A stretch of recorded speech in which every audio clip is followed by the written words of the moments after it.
Welcome everybody. This is our fourth class in NEET previous year question series for chapter Work, Energy and Power of class 11th. Before this we have made three lectures in this series and all of those are available on our channel. Name of the channel is Point Basics and there is a dedicated playlist to these videos. Those are there is a name of the playlist is NEET previous year questions, and that is for physics only. And similarly, we have made for JEE previous years questions. You can also find it on our channel. And if you find these videos useful, then like them, share them, and subscribe to our channel. It helps a lot when you share and subscribe. And also, if you want to support us then financially, then you can scan these QR codes and donate whatever amount you can, if possible for you. With this amount, we will be able to get you new books, new question papers, so more questions for practice, and also a better computer hardware for future, so that we can improve on our video qualities in one full HD or 2K or 4K something, depending upon the fundings we receive. So with this, let's start today's video. And I think we have completed up to question number 60.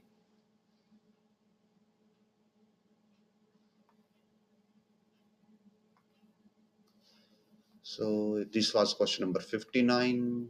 This is 60. Yes, we completed this question. Now 61. One pulley takes 2 minutes to raise a suitcase through a height of 2 meters, but second pulley takes 30 seconds to raise the same suitcase. Means पहले वाले को 2 minute लगते हैं और दूसरे वाले को 30 second लगते हैं. तो ये बताना है power of the two pulleys. So जो पावर होती है, power is rate of doing work, so work by time. Now suppose ये सूटकेस है और ये ग्राउंड है. आप इसको उठा के ऊपर लेके जाते हो यहाँ पे, तो कितना वर्क किया जाएगा? इक्वल टू, अगर आप इसको h हाइट पे लेके जा रहे हो तो वर्क हो जाएगा चेंज इन पोटेंशियल एनर्जी के equal. So it will B mgh और नीचे आ जाएगा टाइम. सो P1 हो जाएगा mgh बाय टाइम. पहले को लग रहा है 2 मिनट यानी कि 120 सेकेंड्स, और जो P2 हो जाएगा इट विल बी mgh, और दूसरे को लग रहा है, oh sorry, it's not 2 metre, it's 1 minute. पहले को 1 मिनट लगा है तो इट विल बी 60 सेकेंड, और दूसरे को लग रहा है 30 second. So mgh bye 30. So dividing P1 by P2, we get mgh by 60 into mgh by 30. So we will get 1 by 2. Option D is the right answer. आगे बढ़ते. A engine pumps the water through a hose pipe. Water passes through the pipe and leaves it with the velocity of 2 meters per second. Mass per unit length of the water is given. So velocity है हमारे पास 2 metre पर second. मास per unit length यानी कि हमें given है dm/dl बोल सकते हो आप, या मास बाय लेंथ बोल सकते हो. वो गिवन है हमें 100 kg पर मीटर. तो पावर ऑफ इंजन बतानी है. सो इस जो ये क्वेश्चन है इसमें बहुत से बच्चे कंफ्यूज होते हैं. तो यहाँ पे हमारे पास टू कंसेप्ट्स है. So let me explain. और इस टाइप का क्वेश्चन हमने इसका एक पार्ट का क्वेश्चन ऑलरेडी किया हुआ है, जहाँ पे हमने आंसर निकाला था हाफ mv क्यूब निकाला था, और वहां पे ये क्या था, ये था मास पर यूनिट लेंथ. तो अगर यहाँ से आप इस फॉर्मूला से आंसर निकालोगे तो यहाँ पे 400 आंसर आएगा, बट आपका एक्चुअल आंसर यहाँ पे वो नहीं है. आपका एक्चुअल आंसर यहाँ पे सेपरेट है. So first let me explain कि हो क्या रहा है. आपके पास एक पाइप है. Suppose this is pipe. Now इस पाइप में एक इंजन वाटर पंप कर रहा है. सपोज यहाँ पे कि ये इंजन है, और इस इंजन की हेल्प से आप इस पाइप के अंदर क्या कर रहे हो, वाटर को पुश कर रहे हो. यहाँ से ऐसे वाटर को आप पुश कर रहे हो और वो वाटर यहाँ से फिर बाहर आ रहा है, यहाँ से आउट हो रहा है, तो ये आउट है और यहाँ से वाटर इन है। तो ये बोला गया है water leaves and leaves it with velocity of 2 metre per second, means जब पानी बाहर आया है तो इसकी वेलोसिटी कितनी है, 2 मीटर पर सेकंड। नाउ अगर आपसे क्वेश्चन में ये पूछा जाता कि जो पानी बाहर आ रहा है उसकी पावर बताओ, तो उसकी पावर क्या हो जाएगी, पावर आउट। हम जो अगर पानी बाहर आ रहा है उसकी पावर निकालें तो ये जस्ट क्या होगा, वर्क बाय टाइम, और वर्क किसके इक्वल होगा, एनर्जी बाय टाइम के इक्वल हो जाएगा। नाउ अगर वाटर बाहर आ रहा है तो उसकी एनर्जी क्या होगी, उसके पास ओनली काइनेटिक एनर्जी होती है, so it will be half M V square, और बाय टाइम टी हम यहाँ पे ले लेंगे। ना हमारे पास जो ये इसको हम कैपिटल एम में लिखते हैं बिकॉज हमारे पास एम की डायरेक्ट वैल्यू नहीं है, हमारे पास कैपिटल एम बाय एल की वैल्यू है, दैट इज क्या है, 100। तो यहाँ से अगर हम कैपिटल एम की वैल्यू निकालें it will B 100 into L, so half 100 L V square by T, और लेंथ बाय टाइम क्या होता है, अगेन वेलोसिटी होता है, सो हाफ 100, ये वेलोसिटी है और ये फिर से स्क्वायर है तो वेलोसिटी का क्यूब हो गया, ये मींस 2 क्यूब, और यहाँ से आप कैलकुलेट करोगे इट विल बी 400 वाट। तो ये हो गया पानी के बाहर आने की पावर, कि पानी जब बाहर आ रहा है तो उसकी पावर क्या है। बट यहाँ पे आपका आंसर ये नहीं होगा, आपका एक्चुअल आंसर होगा 800 वाट्स। वो कैसे आया, वो क्यों आया, हम पहले आपको एक्सप्लेन करेंगे, बिकॉज इस क्वेश्चन में बच्चों को बहुत कंफ्यूजन रहती है कि सर ये आंसर कैसे चेंज हो गया। मीन्स यहाँ से हमने प्रॉपर मेथडोलॉजी लगाई, प्रॉपर फॉर्मूलाज लगाए और उससे 400 आता है, तो और 400 ऑप्शंस में भी है, तो वाई 800 क्यों आ रहा। सो उसका रीजन ये है कि अगर हम पाइप को थोड़ा एनलार्ज करें, सपोज ये हमारा पाइप है और यहां से ये लिक्विड फ्लो हो रहा है इसके अंदर से, तो जब सॉलिड्स का केस होता है, कि सॉलिड के केस में क्या है कि आपने अगर यहाँ पे v वेलोसिटी दी तो यहाँ पे भी आपको v वेलोसिटी एग्जैक्टली मिल जाएगी। बट लिक्विड के केस में ऐसा नहीं होता, बिकॉज जो लिक्विड्स होते हैं वो क्या होते हैं, एक तो वो कंप्रेस होते हैं। आपने जब लिक्विड डायनेमिक्स अगर आपने पढ़ लिया है, ये अगर आप वीडियो देख रहे हो और उस टाइम पे आप फ्लूइड डायनेमिक्स का चैप्टर कवर कर चुके हो तो आपको वहां पे पता होगा कि लिक्विड कंप्रेस होते हैं, उनका बल्क मॉडुलस ऑफ कंप्रेसिबिलिटी होता है। एंड अगेन लिक्विड के अंदर क्या होता है, विस्कस फोर्सेस होते हैं। ये दो चीजें हो गई। नंबर 3 जो मोस्ट इंपॉर्टेंट है कि लिक्विड्स के अंदर क्या होते हैं, एनर्जी हेड्स होते हैं, और वो एनर्जी हेड्स क्या होते हैं, यहाँ पे होता है pressure energy head plus kinetic energy head plus यहाँ पे होता है potential energy head equals to 0। Potential energy head हम यहाँ पे नहीं कंसीडर करेंगे बिकॉज जो पूरा का पाइप है हम उसको ये मान रहे हैं कि वो एक सिंगल हाइट पे है, तो वहां पे हाइट वेरी नहीं कर रही।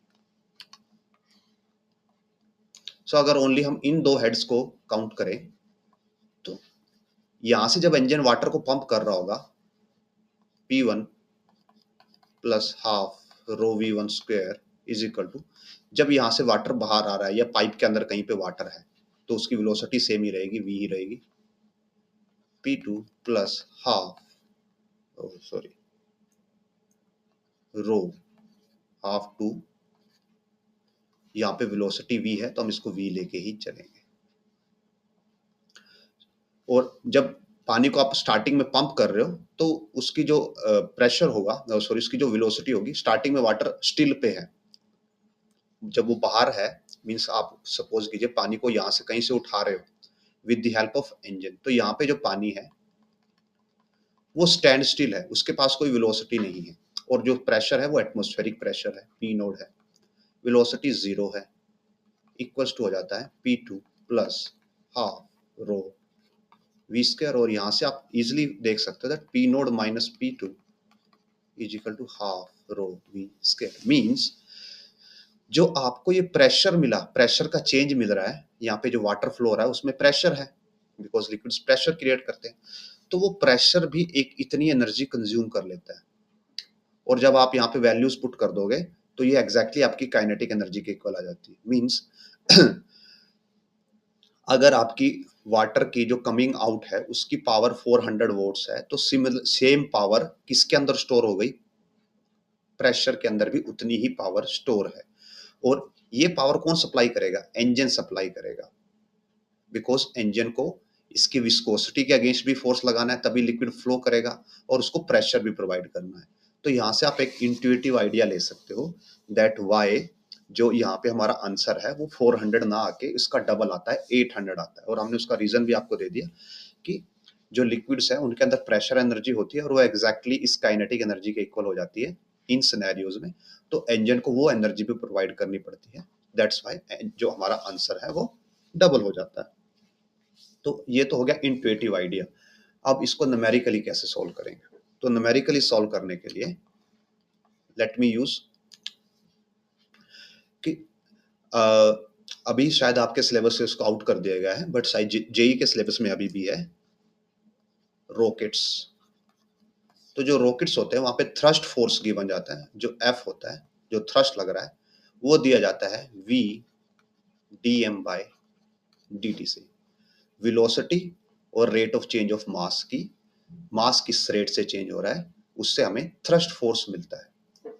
नाउ इसको हम थोड़ा सा मॉडिफाई करके ऐसे लिख सकते हैं V D M by D L into D L by D T, और D L by D T क्या होता है, velocity, so it comes out to be V square D M by D L. और जो power होती है, power is force into velocity, so force की value V square D M by D L into velocity. तो आप इनको solve करते हो, सो आपके पास आता है V cube D M by D L, और वी हमारे पास यहाँ पे थी 2 और D M by D L था 100, so it comes out to be 800 watt. This is the actual answer इस सिनेरियो में। सो इसका आंसर होगा 800 वाट, ना कि 400 वाट। अगर आपसे यहाँ पे इनपुट पूछा जा रहा है कि इंजन कितनी पावर लगा रहा है, तो आंसर है 800 वाट। और अगर ये पूछा जाए कि वाटर है जो वो बाहर कितनी पावर से आ रहा है, तो होगा 400 वाट। और अगर इसमें ये मींस अभी तक तो नहीं पूछा गया, बट अगर प्रेशर के अंदर जो हेड है उसके अंदर कितनी एनर्जी स्टोर है, तो उसके अंदर भी 400 वाट स्टोर हो गई। ठीक है, सो दैट्स हाउ इस क्वेश्चन को आप सोल्व करोगे। आगे बढ़ते हैं। An object fall from height of 10 meter above the ground. After striking the ground, it loses 50% of its kinetic energy.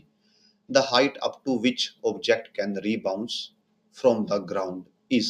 तो ये बताना है कि वो जो ऑब्जेक्ट है वो कितनी हाइट तक रीबाउंस कर सकता है। नाउ सपोज ऑब्जेक्ट स्टार्टिंग में यहाँ पे है और वो ये और यहाँ पे ग्राउंड है, और ये जो इसकी हाइट है दैट इज 10 मीटर। तो जब ये ऑब्जेक्ट नीचे आ जाएगा तो उसके पास कितनी एनर्जी होगी, उसके पास होगी काइनेटिक एनर्जी। और वो काइनेटिक एनर्जी किसके इक्वल होगी, डिफरेंस इन पोटेंशियल एनर्जी के, that will be equal to mgh। Now ये बोला गया कि 50% ऑफ काइनेटिक एनर्जी लूज कर देता है, तो यानी कि फाइनल काइनेटिक एनर्जी हो जाएगी इसका 50%, यानी कि 50% ऑफ mgh और mg into H by two. अब ऑब्जेक्ट के पास mg into H by two energy है, तो इस एनर्जी से वो कितनी हाइट पे जा सकता है, h बाई टू हाइट पे।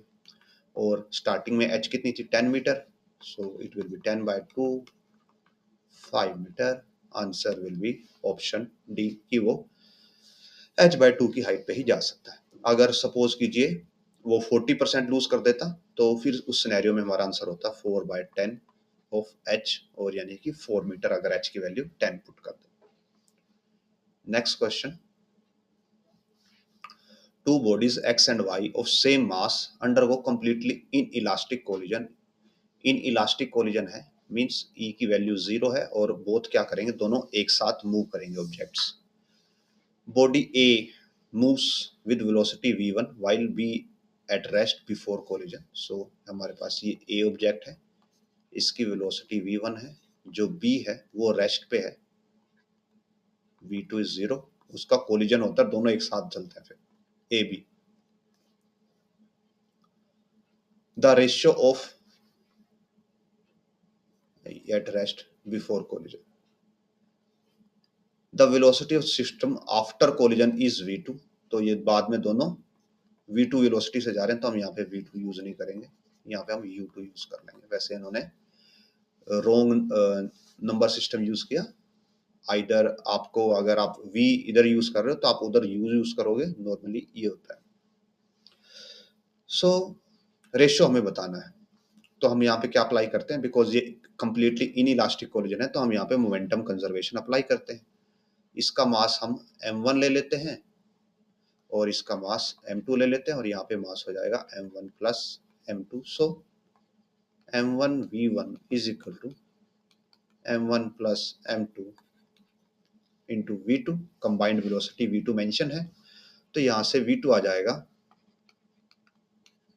m1 v1 by m1 plus m2.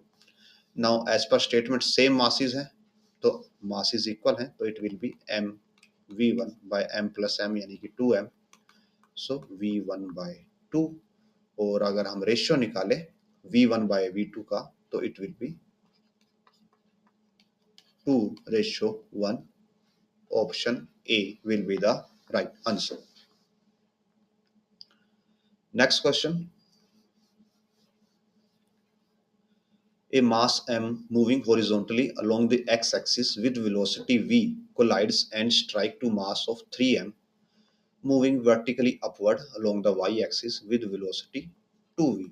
The final velocity of the combination is. So mass m है जो वो horizontally मूव कर रहा है x एक्सिस में v वेलोसिटी से, वो स्ट्राइक करता है 3m के मास के साथ, जो कि ऊपर की तरफ जा रहा था, यानी कि इसके परपेंडिकुलर, और इसकी वेलोसिटी है 2v.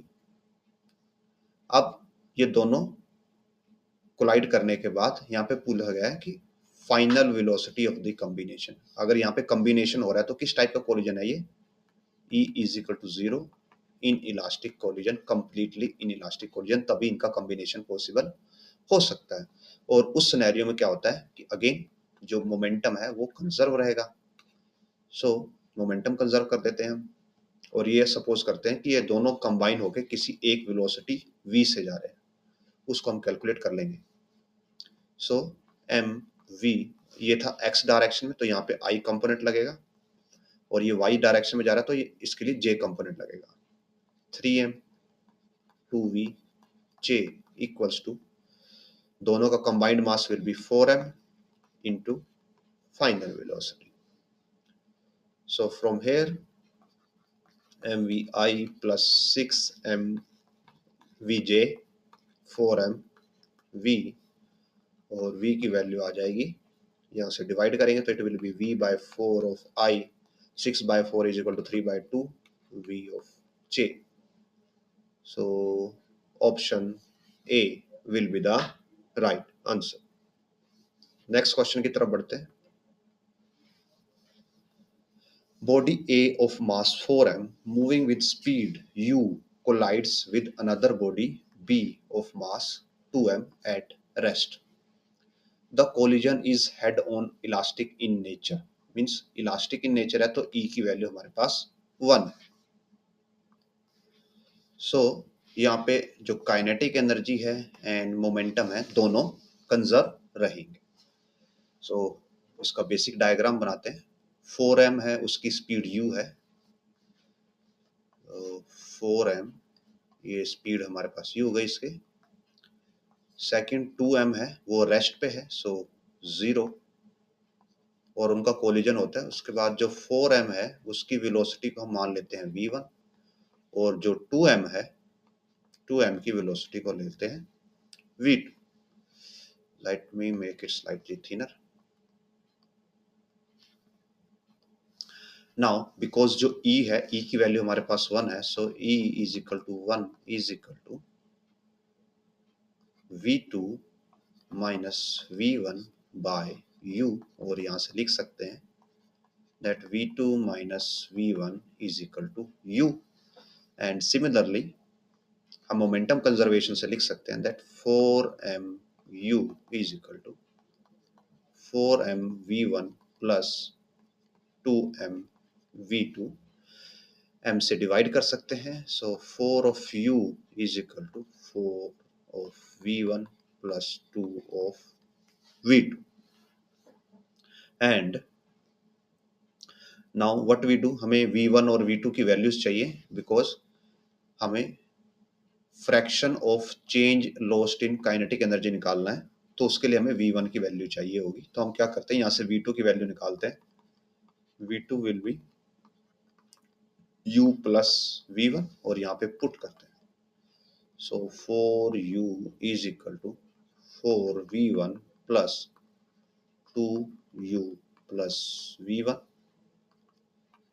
4u is equal to 4v1 plus 2u plus 2v1, so in net हमारे पास रिलेशन आएगा, यहाँ से ये माइनस होकर इधर आ जाएगा 2u, यहाँ पे आएगा 6v1 और v1 की वैल्यू आएगी 2u by 6 यानी कि u by 3।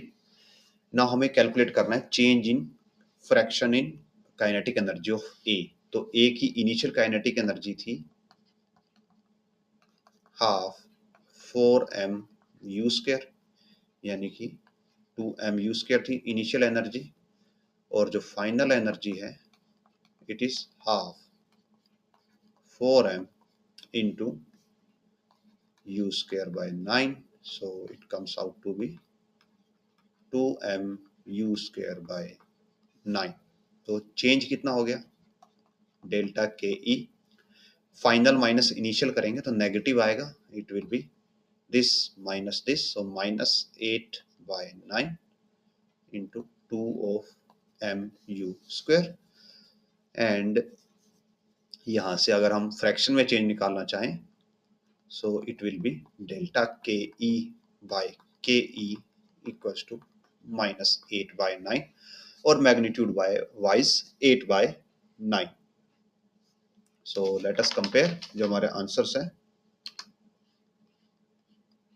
So option A will be the right answer. आगे बढ़ते हैं।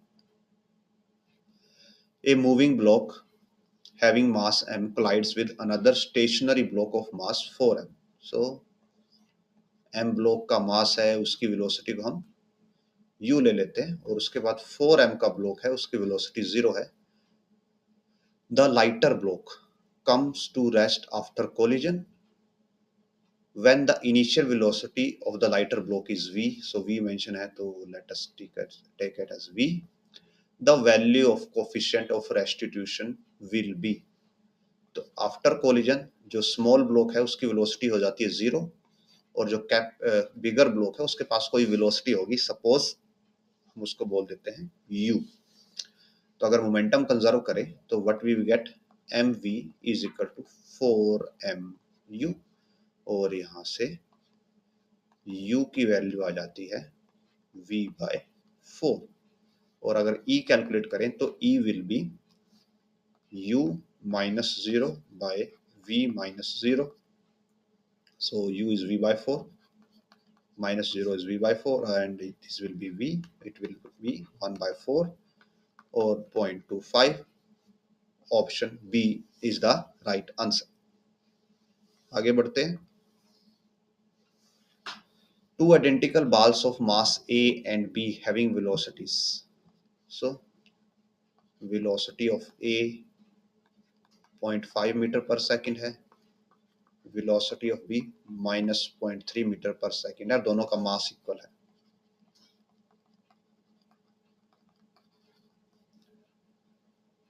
कोलाइड इलास्टिकली, इलास्टिक कोलिजन है, यानी कि E इज इक्वल टू 1 है इन वन डायमेंशनल।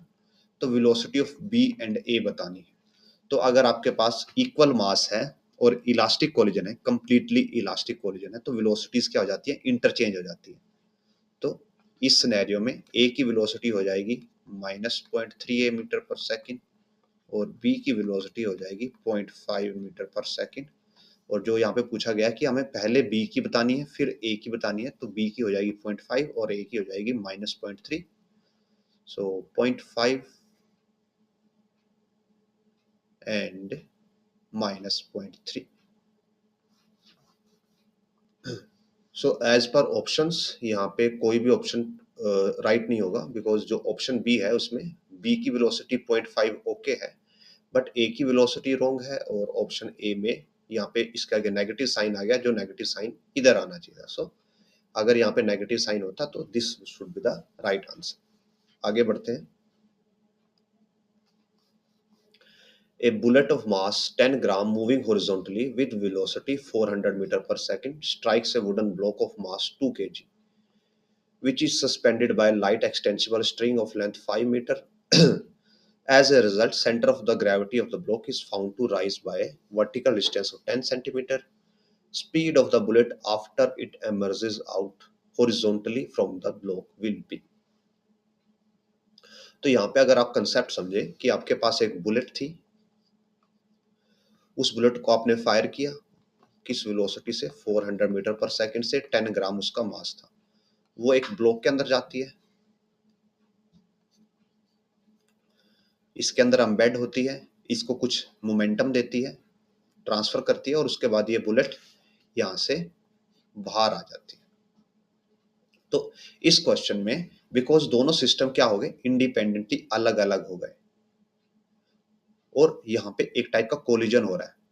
सो आप डायरेक्टली एनर्जी कंजर्वेशन यूज नहीं कर सकते, बिकॉज अगर दोनों सिस्टम अलग हो जाए तो आप एनर्जी कंजर्वेशन नहीं यूज कर सकते। ये ओनली एक ही सिनेरियो जहाँ पे आप करते हो, दैट इज इलास्टिक कोलिजन, जहाँ पे एक स्पेसिफिक कंडीशन होती है कि कोलिजन की एक स्पेशल जो ई की वैल्यू है 1 है, means relative velocity is constant है, दैट्स व्हाई हम वहाँ पे एनर्जी कंजर्वेशन यूज कर पाते हैं। एल्स आपको ऐसे सिनेरियो में कभी भी एनर्जी कंजर्वेशन यूज नहीं करना। What we have to do, हमेशा हमें मोमेंटम कंजर्वेशन यूज करना है। नाउ सो हमारे लिए क्लियर हो गया कि हमें यहाँ पे क्या करना है, पी कंजर्व करना है। नाउ अब आप, बिकॉज दोनों सिस्टम एक साथ नहीं रहे, दोनों सिस्टम एक साथ तो नहीं रहे, तो हम इनको कॉमन वेलोसिटी नहीं दे सकते। सो व्हाट वी डू कि जो ब्लॉक है, ब्लॉक को हम वेलोसिटी दे देते हैं v1, और जो बुलेट है उसको वेलोसिटी दे देते हैं v2। तो यहाँ पे मोमेंटम कंजर्वेशन से क्या आ जाएगा हमारे पास कि 400 ग्राम, और सॉरी 400 वेलोसिटी थी बुलेट की, 10 ग्राम उसका मास था, यानी कि 10 by this equals to mass of block that is 2 kg, 2 kg into v1 plus mass of bullet is again 10 gram, 10 by 1000 into v2। ये हमारे पास मोमेंटम कंजर्वेशन की इक्वेशन आ जाएगी ना। हमें v1 और v2 को फाइंड आउट करना होगा। सो v2 तो हमें कैलकुलेट ही करना है, speed of the bullet after it emerges out horizontally, तो इस इक्वेशन का हम यूज कर लेंगे। बट हमें उसके लिए क्या चाहिए होगा, v1 की वैल्यू। सो v1 की वैल्यू फाइंड आउट करने के लिए हमें एडिशनल इंफॉर्मेशन क्या गिवन है कि जो ब्लॉक है, जब उससे बुलेट पास हुई और उसने उसको कुछ एनर्जी दी, तो उसका सेंटर ऑफ मास कितना राइज हो गया, 10 सेंटीमीटर राइज हो गया। मींस स्टार्टिंग में ब्लॉक कुछ ऐसे था और उसके बाद ब्लॉक कुछ ऐसे हो गया, यहाँ से ब्लॉक ने ऐसे मूव किया, और जो ये डिस्टेंस है दिस इज 10 सेंटीमीटर। तो अगर हम ओनली ब्लॉक को देखें, सिर्फ ब्लॉक के लिए, तो हम यहाँ पे एनर्जी कंजर्वेशन अप्लाई कर सकते हैं, दैट इस पॉइंट पे ब्लॉक के पास ओनली काइनेटिक एनर्जी थी, तो जो की थी हाफ एम v1 स्क्वायर, और इस ब्लॉक पॉइंट पे ब्लॉक के पास ओनली पोटेंशियल एनर्जी थी, जो की थी mgh। सो m से m कैंसल, यहाँ से v1 square is equal to 2, g की वैल्यू 10 है और h की वैल्यू 10 सेंटीमीटर, यानी कि 1/10 मीटर, 10 by 100, 1/10।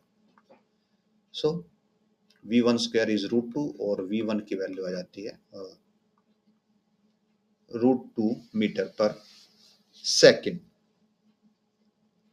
नाउ अब इसको हम मोमेंटम कंजर्वेशन में यूज कर सकते हैं यहाँ पे। सो ये जीरोस यहाँ पे कैंसिल, और ये हमें 4 देगा इक्वल्स टू 2, v की v1 हो जाएगा 2 root 2 plus this will give us v2 by 100. So 4 minus 2 root 2 multiply 100 is equal to v2. Root 2 होता है 1.41, इसको आप 2 से मल्टीप्लाई करोगे तो ये 2.82 देगा। 2.82 को 4 में से आप माइनस करोगे तो it will B give us 1.18, और उसको आप 100 से मल्टीप्लाई करोगे तो इट विल बी 118 मीटर पर सेकेंड। अगर हम कंपेयर करें सो ऑप्शन सी से हम अप्रोक्सीमेटली मैचअप करते हैं। आगे बढ़ते हैं।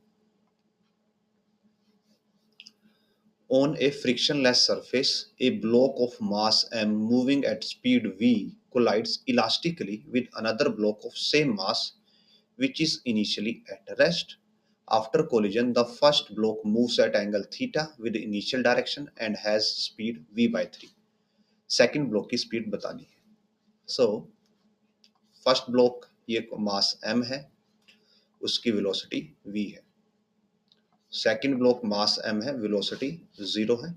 कोलिजन होता है और कोलिजन के बाद पहला ब्लॉक मूव करता है m वेलोसिटी m मास वाला v/3 वेलोसिटी से और एंगल थीटा के साथ।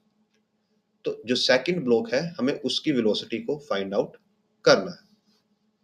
तो अब बिकॉज अगर ये थीटा के साथ जा रहा है तो दूसरे ब्लॉक को भी किसी एंगल के साथ जाना पड़ेगा, जो कि एंगल हो जाएगा फाई, और मास हो जाएगा m, और इसकी वेलोसिटी हो जाएगी v। तो यहाँ पे हम टू मेथोडोलॉजी यूज कर सकते हैं। एक तो हम यहाँ पे मोमेंटम कंजर्व करें हॉरिजॉन्टल और वर्टिकल डायरेक्शन में, बिकॉज मोमेंटम एक वेक्टर क्वांटिटी है, तो आपके पास जो वैल्यू आएगी वो थीटा और फाई की फॉर्म में आएगी। और आप अगर आंसर देख रहे हो तो वहां पे थीटा फाई कहीं पे भी नहीं है। क्वेश्चन के अंदर थीटा मेंशन है बट आंसर के अंदर थीटा कहीं मेंशन नहीं है। So first we do, because ये इलास्टिक कोलिजन है यहाँ पे लिखा हुआ है, तो हम काइनेटिक एनर्जी कंजर्व करते हैं। सो काइनेटिक एनर्जी कंजर्वेशन से हमें क्या मिलेगा, half m v square is equal to half m v square by 9 plus half m capital V square. So half m दोनों जगह से, हर जगह से कैंसिल हो जाएगा। सो हमारे पास capital V square is equal to small v square minus v square by 9, इससे हमें मिलेगा 8v स्क्वायर बाय 9, और कैपिटल V की वैल्यू आ जाएगी 2 root 2 by 3 of small v। Option A is the right answer. Next question, a ball is thrown vertically downward from height of 20 meter with an initial velocity of v naught. It collides with the ground and loses 50% of its energy in collision and rebounds to the same height initial velocity of the ball. तो जब ball को throw किया जा रहा है तो उसको कोई वेलोसिटी है उसके पास, दैट इज v नोट, और वो हाइट पे है 20 मीटर की पे फ्रॉम ग्राउंड। तो जब बॉल इधर पहुंचेगी तो उसके पास टोटल एनर्जी कितनी होगी, उसकी टोटल एनर्जी हो जाएगी mgh, यानी कि mg और h की वैल्यू यहाँ पे 20 है, प्लस जो यहाँ हमने इसको v वेलोसिटी दी हुई थी उसकी वजह से इसके पास काइनेटिक एनर्जी भी होगी, that is half mv not square. Because block जब ग्राउंड पे आएगी तो इसके पास क्या होगी, फाइनल वेलोसिटी होगी। और अगर आपको इसमें डाउट आ रहा है कि ये टर्म्स कैसे आ रही है, तो आप अगर यहाँ पे फाइनल वेलोसिटी निकालते हो using this formula, that v square minus u square is equal to क्या होता है 2g h, ये फॉर्मूला होता है हमारे पास। So v is final velocity, initial velocity है v naught square plus 2 acceleration due to gravity g as it is रहेगी, और h की वैल्यू हमारे पास है 20। सो यहाँ से फाइनल वेलोसिटी आ जाती है 2g into 20 plus v naught square, और अगर ये हमारे पास वेलोसिटी है तो काइनेटिक एनर्जी हो जाएगी हाफ m v स्क्वायर। सो m बाय 2 से इसको मल्टीप्लाई कर देंगे, 2g into 20 plus v naught square. So it will be mg20 plus m by 2 v naught square. Again same term हमारे पास यहाँ से भी आ जाएगी. सो आप कोई भी मेथोडोलॉजी यूज कर सकते हैं. Let me rub this.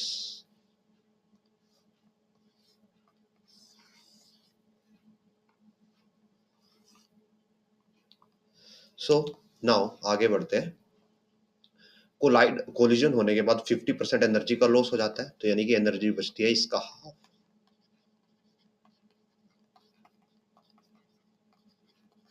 ये एनर्जी उसके पास बचती है और इस एनर्जी के साथ वो सेम हाइट पे वापस पहुंच जाती है जहां से उसको छोड़ा गया था. थ्रो किया गया था, एक्चुअली छोड़ा नहीं गया था बिकॉज उसके पास वेलोसिटी है इनिशियल, तो उसको थ्रो किया गया था. तो वो इस हाइट पे वापस पहुंच जाती है. तो अगर उसके इस हाइट पे वापस पहुंचना है 20 मीटर की, तो उसकी एनर्जी होनी चाहिए, potential energy should be, potential energy के इक्वल होना चाहिए उसके पास मिनिमम एनर्जी mg20 उसके पास एनर्जी होनी चाहिए. सो अगर हम इस इक्वेशन को सोल्व करें तो this give us mg into 10 plus 1 by 4 mv naught square is equal to mg into 20. इसको इधर लाके सब्ट्रैक्ट कर सकते हैं. सो 1 by 4 mv naught square is equal to mg 10. m से m कैंसल, g की value is 10. 10 into 10 100 into 4 400. So v naught आ जाएगा अंडर रूट ऑफ 400 और 20 मीटर पर second. Option B. Next question. Two particles of masses m1 and m2 move with identical velocity u1 u2 on collision. One of the particle get excited to higher level after absorbing energy. If final velocity of the particles are v1 v2 we must have. तो यहाँ पे कुछ जो question है वहां पे ये scenario given गया है. तो फर्स्ट ऑफ ऑल यहाँ पे मेंशन है कि किस टाइप का कोलिजन है. बट जो एक्साइटेशन की बात हो रही है, हायर लेवल पे जाने की बात हो रही है, तो एक्साइटेशन, ये जो एक्साइटेशन होता है ये किस लेवल पे होता है? ये एटॉमिक लेवल पे होता है.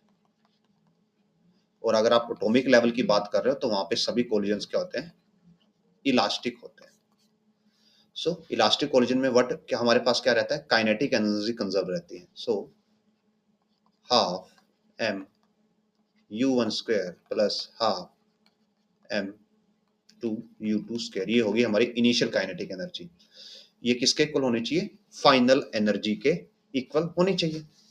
नाउ फाइनल एनर्जी में क्या है? एक छोटी सी टर्म है कि एक पार्टिकल एक्साइट हो जाता है, excited to higher level after absorbing some energy. Means final जो हमारी एनर्जी है उसमें से कुछ पार्ट इसमें चला गया, एक्साइटेशन में चला गया. और व्हाट वी कैन राइट कि जो हमारी फाइनल टर्म होगी that will be half mv square m2 v2 square plus energy E. ये एनर्जी क्या है? Excitation energy. कि आपका जो फाइनल सम है, सपोज स्टार्टिंग इनिशियल एनर्जी आपके पास टोटल 8 जूल की काइनेटिक एनर्जी थी, उसमें से 3 जूल पहले पार्टिकल के पास आई after collision, 4 joule second particle के पास आई और 1 जूल किसमें चली गई? एक्साइटेशन में चली गई. तो अब जस्ट आप इस ई को अगर इधर ले आए तो आपके पास जो ऑप्शन सी है वो बन जाता है. So it will be the right answer. आगे बढ़ते हैं. Two spheres A and B. And previous question में अगर आपको ये डाउट आ सकता है कि सर यहाँ पे आपने बोला था काइनेटिक एनर्जी कंजर्व रहेगी, तो यस, टोटल एनर्जी कंजर्व रहती है. नोट आप ऐसे बिकॉज आप ऐसे नहीं बोल सकते कि ओनली काइनेटिक एनर्जी कंजर्व रहेगी. काइनेटिक एनर्जी कैसे कंजर्व हो पाती है? वो एक लिमिटेड केस हो जाता है कि जब आप कोलिजन ले रहे हो तो ओनली आप वन डायमेंशन लेते हो, तो उसमें पोटेंशियल एनर्जी में चेंजेस आते ही नहीं. That's why only kinetic energy के चेंजेस होते हैं. तो काइनेटिक एनर्जी कंजर्व करके हम करते हैं. नॉर्मली टोटल एनर्जी कंजर्व रहती है. So two sphere A and B of mass m1 and m2 respectively collide. A at initially rest, B is moving with velocity v along x-axis. So ये B sphere है, इसकी velocity v है और ये A से collide करता है और ये रेस्ट पे है. After collision B has a velocity v/2, collision हो गया, जो बी है इसकी वेलोसिटी है v/2 in direction perpendicular to original direction, so यानी कि बी ऐसे जा रहा है यहाँ पे और वेलोसिटी है इसकी v/2। Mass A moves after collision in the direction, तो ए की हमें वेलोसिटी बतानी है। तो बिकॉज ये बी में वर्टिकली चला गया तो जो ए है उसको भी इसके मोमेंटम को कंजर्व करना पड़ेगा। तो सपोज ए ऐसे जाता है, ये हमारा ए है और इसकी वेलोसिटी हम ले लेते हैं u, और ए को हम ऐसे ही क्यों लेके गए स्पेसिफिकली, बिकॉज जो ए है उसके एक कंपोनेंट को इसका हॉरिजॉन्टल मोमेंटम बैलेंस करना है और इसके एक कंपोनेंट को इसका वर्टिकल मोमेंटम बैलेंस करना है। दैट्स वाई जो ए है वो किसी एंगल पे जाएगा, that is suppose theta. Okay, so अगर हम यहाँ पे मोमेंटम कंजर्वेशन करें तो ये m1 m2 है, तो this is m1 m2 m2 m1। तो हॉरिजॉन्टली अगर हम बैलेंस करें मोमेंटम को तो m1 u cos theta, m1 u cos theta is equal to m2 v, and अगर वर्टिकल कंपोनेंट को बैलेंस करें so m2 v/2 is equal to m1 u sin theta. अगर इन दोनों इक्वेशंस को डिवाइड कर देते हैं हम तो हमारे पास आएगा m1 u sin theta divide m1 u cos theta is equal to m2 v by 2 m2 v। Cancel cancel, तो यहाँ से टेंजेंट थीटा आ जाता है 1/2 सॉरी, और थीटा आ जाएगा आपके लिए टेंजेंट इनवर्स हाफ। तो अगर आप ये देखोगे तो यहाँ पे जो ऑप्शंस है, एक तो आपके पास टेंजेंट थीटा है, क्या है 1/2 to the x axis, and दूसरा है -12 टू वाई एक्सिस। सो यहाँ पे जब आप आंसर बना रहे हो तो आप अगर इस ट्रायंगल को देखो, जो आप यहाँ पे ट्रायंगल फॉर्म हो रही है, तो हमारे पास ये ट्रायंगल ऐसे फॉर्म हो रही है, डाउनवर्ड ट्रायंगल है, ये एंगल थीटा है और हमने वैल्यू निकाली है 1/2, यानी कि परपेंडिकुलर 1 होगा, टेंजेंट होता है परपेंडिकुलर बाय बेस, यानी कि परपेंडिकुलर इज 1 और बेस इज 2। और अगर आपने कोऑर्डिनेट एक्सिस पढ़े हैं तो जो डाउनवर्ड कंपोनेंट होते हैं y के वो नेगेटिव होते हैं, अपवर्ड पॉजिटिव होते हैं, और x में ये साइड पॉजिटिव होती है और ये साइड नेगेटिव होती है। सो दिस इज एक्चुअली -1, ये 1 नहीं एक्चुअली -1 है। तो यहाँ से जो एक्चुअल वैल्यू आएगी टेंजेंट थीटा की, that is -12। So option D is the right answer. आगे बढ़ते हैं। A ball moving with velocity 2 meter per second collides head on with another stationary ball of double the mass. So m मास की एक ball है, उसकी velocity 2 metre per second है, उसके बाद एक 2m की 2 मास की बॉल है, डबल मास की, और उसकी वेलोसिटी 0 है। कोलिजन होता है, e की वैल्यू 0.5 है, तो फाइनल वेलोसिटीज बतानी है। सो सपोज ये m है, ये v1 है, ये 2m है, ये v2 है। So as per momentum conservation, 2m is equal to mv1 plus 2mv2। यहाँ से m कैंसिल कर सकते हैं, so 2v1 plus 2v2। Coefficient of e का फॉर्मूला से यूज कर सकते हैं, 0.5 is equal to half, so half is equal to v2 minus v1 by 2 minus 0। so ये दोनों कैंसिल हो जाएंगे, so यहाँ से आ जाता है v2 minus v1 is equal to 1 और v2 is equal to 1 plus v1। so 2 v1 2 1 plus v1, 2 is equal to v1 plus 2 plus 2 v1। 2 से 2 कैंसिल हो जाएगा तो v1 is equal to 0 और यहाँ से v2 आ जाएगा 1। so v1 is 0, v2 is 1, 0, 1 Option A is the right answer. Next question. Two equal masses m1 and m2 moving along. दोनों masses equal हैं, स्ट्रेट लाइन में मूव कर रहे हैं, +3 -5 से इलास्टिकली कोलाइड होते हैं. तो हमें ये बताना है कि final velocities. Now same mass है, इलास्टिक कोलिजन है, तो इसका मतलब क्या होगा, वेलोसिटीज इंटरचेंज हो जाएंगी. तो ए के लिए 3 थी, बी के लिए -5 थी, तो अब ए के लिए -5 हो जाएगी, बी के लिए 3 हो जाएगी. सो ऑप्शन डी आंसर होगा. Next question. A rubber ball is dropped from height of 5 meter on the plane. On bouncing, it rises to 1.8 meter. The ball loses its velocity on bouncing by the factor of, कि जो velocity है वो किस factor से loose हुई, हमें ये बताना है. तो जब बॉल नीचे आएगी, डाउनवर्ड आएगी, कितनी हाइट से आ रही है, 5 मीटर से आ रही है, तो उसकी वेलोसिटी हो जाएगी √2gh, और यहाँ पे h की वैल्यू हो जाएगी 5. 5 × 2 10, 10g. और इसका आप बोल सकते हो एज सिंपल एज दैट 100, √100 को आप 10 लिख सकते हो. और v2 मीन्स बॉल इस हाइट तक गई है, तो अगर वो इस हाइट तक गई है तो उसके पास अगेन वेलोसिटी क्या होनी चाहिए, 2gh, और अब h की वैल्यू है 1.8. सो 1.8 × 2 3.6 × 10 36, ये उसके पास सेकेंड वेलोसिटी हो जाती है. So this comes out to be 10 और this comes out to be 6.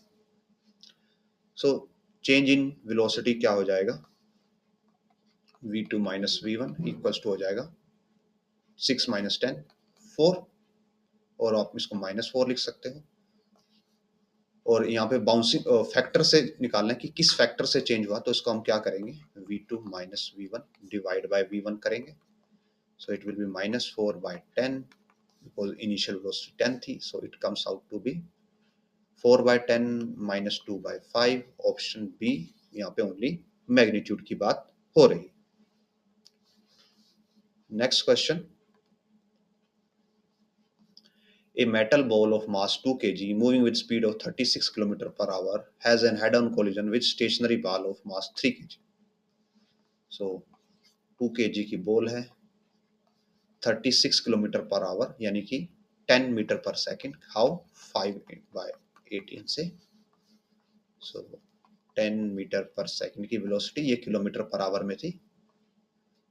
Strikes head on collision with stationary ball 3 kg. So ये 3 kg हो गया.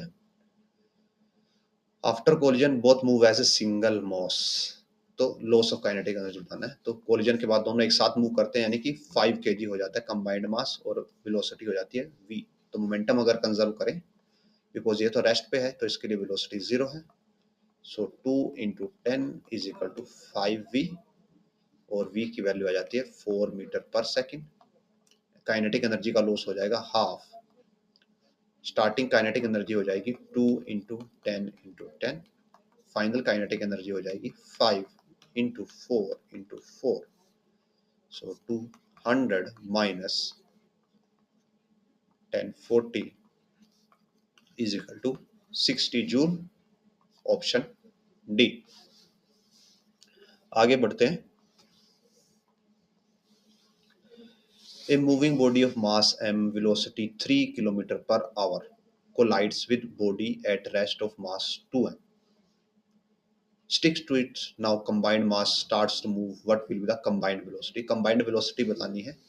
So combined velocity हम momentum conservation से निकाल सकते हैं. That m × 3, because आंसर भी km/h में है, तो हम उसको कन्वर्ट नहीं कर रहे. सेकंड तो रेस्ट पे है, यानी कि 2m × 0. दोनों एक साथ मूव कर रहे हैं, तो 3m × v.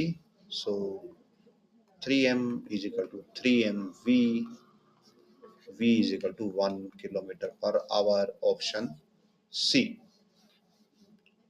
And last question. Coefficient of restitution for perfectly elastic collision is 1, perfectly inelastic collision के लिए 0 होता है. सो विद दिस हमारी ये एक्सरसाइज कंप्लीट होती है. होपफुली आपको ये हमारी सीरीज पसंद आई हो, आपके लिए हेल्पफुल रही हो, आपको एक बेनिफिशियल क्वेश्चन प्रैक्टिस मिली हो, यही हम आशा रखते हैं इस सीरीज से. सो अगर ये आपके लिए हेल्पफुल रही हो तो इस वीडियो को शेयर करें, लाइक करें. अगर आपका कुछ डाउट्स या सजेशंस हैं तो आप कमेंट में डाल सकते हैं, हम उन पे गौर फरमाएंगे. And also, if you like to support us, then scan this QR code and donate whatever amount you can. It is helpful for us to get new books, new question papers, and a better computer hardware for better quality videos. So, with this, इस video को हम यहीं पे अंत करते हैं और अगली वीडियो से हम जो जेई सीरीज है फॉर सेम चैप्टर वो स्टार्ट करेंगे. So till then, keep on sharing, keep on liking, keep on subscribing, and thanks for watching.